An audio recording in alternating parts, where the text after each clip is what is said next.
Hello guys, in this video I'm going to show you how to add travel preferences to the Alsa application.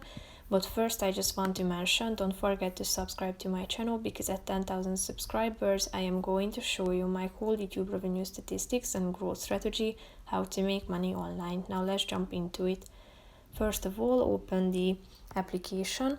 After that, click on this menu icon in the upper left corner of the screen. Then tap on My Profile.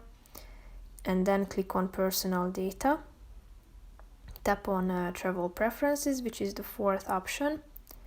Here you can set the seat preference, window or aisle, then where you normally travel from, then what's your preferred time of day to travel.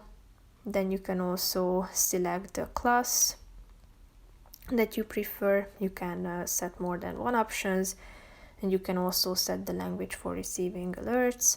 And if you are done, click on the Done button in the upper right corner of the screen to update this section. So that's pretty much it for this video, guys. See you in the next one. Bye bye.